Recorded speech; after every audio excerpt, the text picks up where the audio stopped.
Alright, so we're looking for a spot to record today. We got a spontaneous video. So about this exact time 2 years ago, I was saying goodbye to family and friends because I was about to move to the Philippines. When the time came to fly out, I became really nervous. I started to think, what in the world am I doing? Why am I going halfway around the world by myself? I started to get really stressed about this, and well, after a long flight, I finally made it to the Philippines. When it was time to leave 1 year later, it was one of the most beautiful experiences that I had ever had in my life. And not just because of the breathtaking places, but because of getting immersed in the culture of the people there. Eating the same foods as they ate, with them, with friends in the province areas and in the city, hearing their stories, understanding their struggles, and at times spending nights in their environment.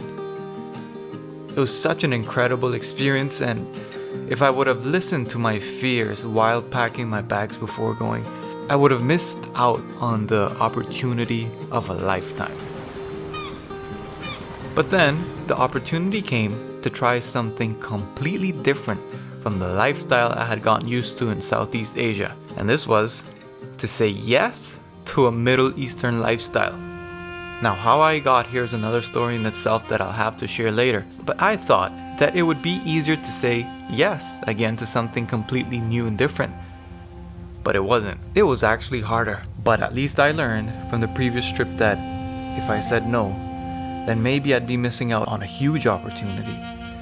So I accepted the challenge, let go of fear, to visit, for at least a year, an Arabic country.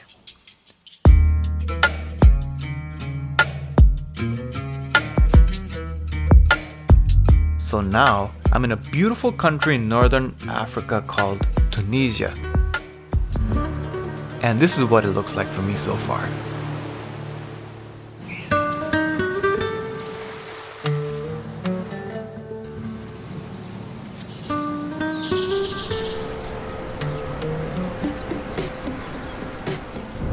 So we're on the road right now to the countryside, and I just want to mention again that the reason why I travel is not all about the sightseeing and the breathtaking places, which is amazing, but it's about trying to do something good for the people, or traveling with a purpose. Right now we're seeing the conditions of country areas, maybe poor areas, and seeing what are the needs. So at this place we're trying to see the needs of the people around here. Hopefully we can do something, not affiliated to any organization at the moment for this, but as long as we help people, it'll be worth it. So some time ago I was listening to this talk on improving communication techniques by Matt Abrahams, and there was a part that called my attention a lot on how we usually get in our own way. Our minds are so accustomed to our own patterns that whenever we have a chance to break out from that structure, the brain quickly looks for ways to stick to the pattern instead of allowing spontaneity. So let's try to explain that in a game that you will be helping me with. Alright everyone, so right now I'm with my friend Sarah. Hi! Sarah is from Tunisia. She's also a vlogger and she's a scientist. Oh yeah. So her channel is pretty amazing scientifically, so you can check that out. Yeah, thank you. And she's gonna help us with this activity. So what we're gonna do is Sarah's going to point at different things. Yeah? And just name whatever she points at is different. Okay. She's gonna name whatever. So you see the wall and you could say frog.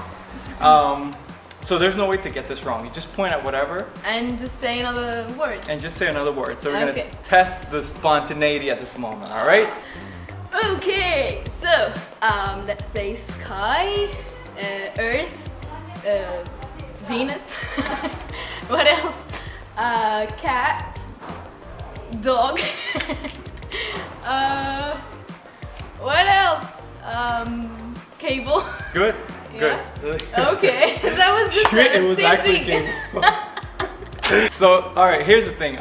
We're gonna do it again. So here's what happens. You did it good, but the mind is always used to structure that, if you notice, like you went with a structure even though you were saying random things. Yeah. So you're going about like constellations or Earth, you know, Yeah. you're saying like stars, Earth, It's cat, gonna be everything easy. related to Yeah, nature. related, yeah. Right? So we're gonna do that again. Okay. But this time it has to be super random, alright? Okay. And so- by the way, why don't you just pause this video? Pause the video, Okay. and we want you to do the same thing, alright? Not just Sarah, alright? Let's do it So together. we'll wait. Yep. Okay.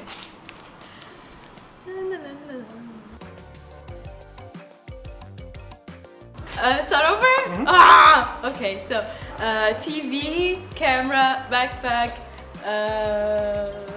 car, bird, I don't know, something. Alright. Okay. We got this. Alright, I think she did good. What do you think are some of the benefits of just being spontaneous out of this short activity?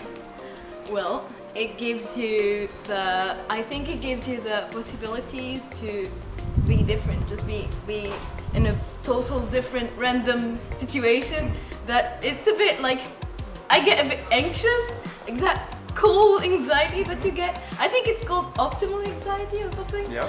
And yeah, it's it's a good thing for your body, for your brain, for everything. So I like it. So I think it's most happiness. Or There we something. go. There's never a dull moment when you're doing something that you go outside of what you're normally used to doing or going outside of the structure or the pattern.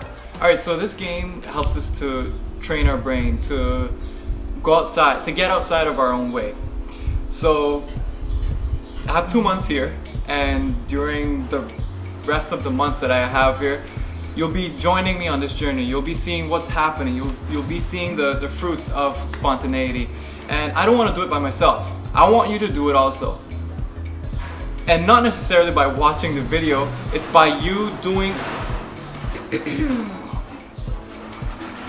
it's all spontaneous, you know, you got Yeah, very. Yeah. So as I was saying, I want you to join me on this journey, not necessarily by watching the videos, but by you also challenging yourself to be spontaneous. If there's something that you're afraid of doing, but you really want to do, then I challenge you to join me on this journey. Yeah. That's it?